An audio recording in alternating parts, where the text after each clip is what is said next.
Good evening, folks. It's the Deb and Dave show. So this is another short take, the second one. And we're going to call this one Things Aren't Always What They Seem, because there are often reasons why actions are taken that people don't understand and they just jump to conclusions. So here's Dave.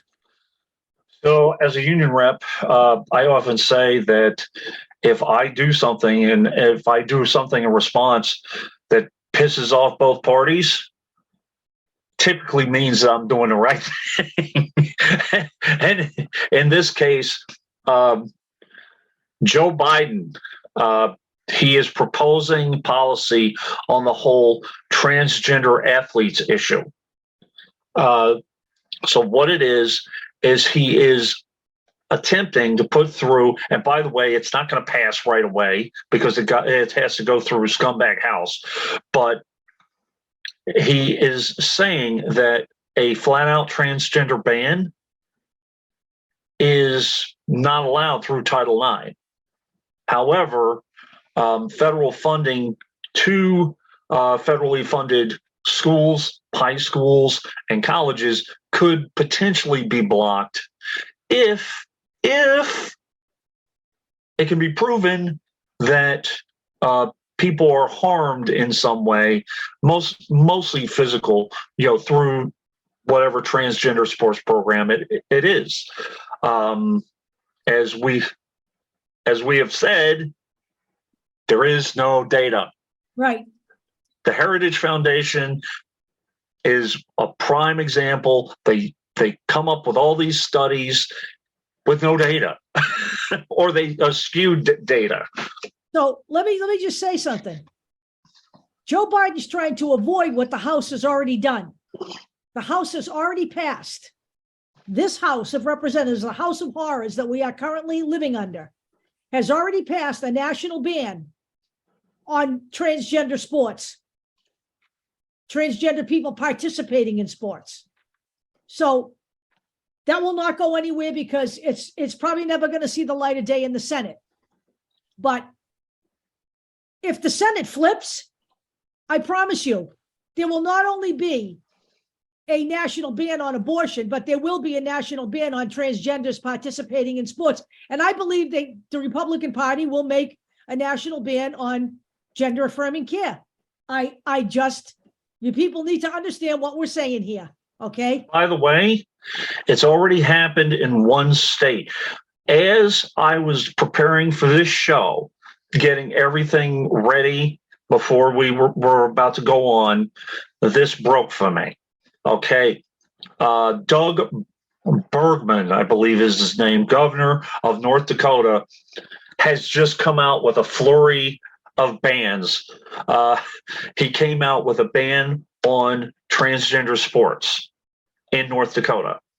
Mind you, there has been no transgender athlete of record in high school or college in North Dakota for the past 20 or so years, but he decided it was such a threat that he was going to put it in. He's also put a ban in on gender affirming care, just so you know, and a 6-week ban on abortion. So this is why Joe Biden is putting this in. All right. And I know activists are upset because it potentially opens the door for blocking of federal funding. I do get that. But if he doesn't try to do this or try to do something,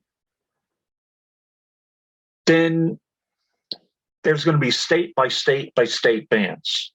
By the way, you can't block it. He's saying you can't block it without empirical data proving that there's harm. It's not going to ever be any of that. Right. The fact of the matter is the ban that the Republicans put through is unilateral with no evidence of anything. They don't care about data. This is what we're saying here. All right. People think that Joe Biden's not fighting for transgender Americans. That's flat out wrong. He absolutely is. They say he's not fighting hard enough. I don't know how much harder you could actually fight than he has, because the Republicans aren't going to change who they are. Right. This is MAGA America.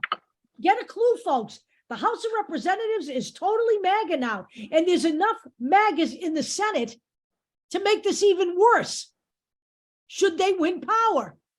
And the rest of the people in the Senate are remaining mute. They're not taking sides on anything. By the way, if you want to stop all of this, vote. Vote blue. Vote blue, okay? Here's another thing, because I saw a big fight on Twitter, and it's between two people that I completely agree with. One is a transgender activist, and another one is someone that I have discussed things privately, okay? And I know he's also a Democrat and hardcore for human rights. So you have a straight male arguing with an activist, a transgender activist, about Kamala Harris and whether or not she's done enough. The transgender activist is saying she's not done enough because whatever, Mulvaney that was the social activist that she wrote a birthday card to or whatever. That's not enough. That's just words. It's not actions. Kamala Harris is vice president. She is not in the legislative body. She is pushing messages. She's doing what she can. I understand that you want her to push harder, but it's not what she's doing at the moment. And she's going to back up Biden on this, which is trying to stop everything. So I understand. And by the way, the other individual, the individual backing Kamala, I happen to agree with him, but don't fight with the activists. You guys are fighting each other. Fight the right. Right. Find some kind of common ground, agree to disagree about Kamala, but be like, you know what? I agree with you that transgender issues are of utmost importance, because once you go after your transgenders, you're going, the right goes after transgenders. They're going to go after biracial marriage. They're going to go after contraception. They're going to go after gay marriage, which they already have. They're going to go after whatever, possibly mental health. I don't know. First of all, let's understand what the vice president's role is. The vice president's role is very much taking the jobs that are given to you by the president. That's what Joe Biden did for Barack Obama. That's what you do, okay? That's what Mike Pence did for Donald Trump. They don't act independently, okay? That's number one. Number two, there is only so much fighting you can do. You're never moving an immovable object. The GOP has in its head what it's going to do. Right. It's not going to listen to Joe Biden. It's not going to listen to Kamala Harris. It's not going to listen to anybody in the Democratic Party. It is a fascist entity. If you want this all to change, you're going to need to vote them out. You can fight and scream and do whatever you want until your eyes bleed. And they are going where they're going. The way to solve this problem is to get them out of office. Okay? One more thing I wanted to mention, because I put the links in here, I put some data in here in regards to the percentage of education that is federally funded. We're talking about high school education, which is 7.9%.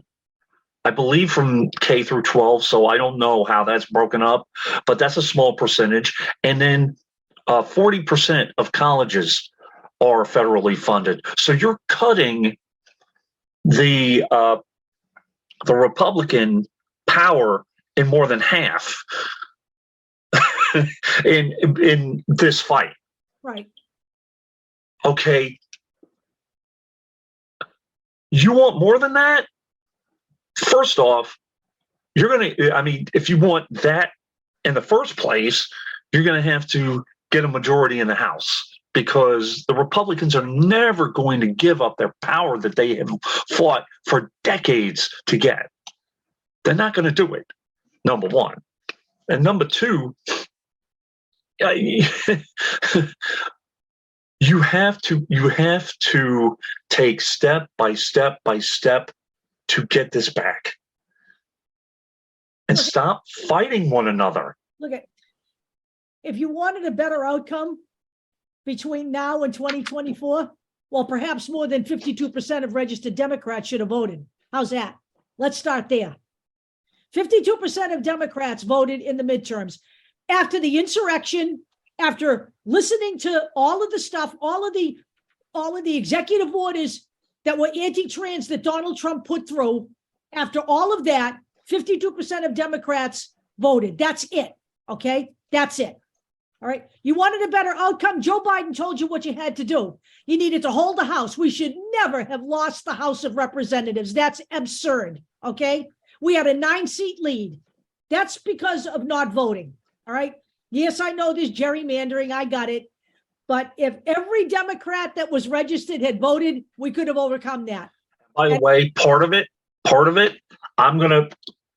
voted, by the way, and I voted blue all the way through. But part of it was due to my state and the infighting between the Democratic bigwigs, and a lot of it had to do with Manhattan. Cut it out, okay? Stop. Whoever wins the primaries, back them. I don't care if you're Gen Z. I don't care if you're more moderate or whatever. Back them. How do you think we got Santos? How do you think we lost so many Democratic House reps in New York City, or in New York State, rather? Sorry, and Manhattan, and around Manhattan, actually. So, and the same thing goes for California. They're attacking progressive states. So we need to become, one in solidarity. We can have our little spats, but come on. You either have fascism or you have a democracy where we can get some stuff done. It's as simple as that. You can bitch and moan all you want. Adam Frisch wasn't progressive enough, so a lot of people didn't vote for him. Well, so what was your alternative? Another term for Lauren Boebert? Can you people get a grip? I mean, seriously. And by the way, before we got back in, right, before we end this, just so everybody knows, because some people might not know us, I am a straight white male who happens to be a union rep and happens to have an education degree. Deb is a gay female with a child in transition, and we goddamn gay female. All right. And we have formed an alliance and a show together over the past few years, despite our differences. You can do it too. I mean, I'm not talking about starting a show, but we can do this. Get it together. Okay? Get it together, please. We have one enemy here. It's called the GOP. One enemy. All right. You want to finesse the Democratic Party further to the left? Let's take care of fascism first, because that's totally to the right. And if we fall into that trap and we fall into fascism, I'm going to tell you now, it's going to be a long, hard climb out. I will tell you this. You should take a look at history around the world. Take a look at history around the world if you don't believe me. By the way, I'm not gonna like name names or any of that silliness, but I believe the one actor, she's in New York City. I'm gonna give this to her. I get it. I really do. You have to be frustrated. Deb knows more than me. I get it, but I live in a good state for my child. But let me tell you something. All that would take to change that is a political shift here in Massachusetts. That's what I'm saying. All it would take is Jeff Deal.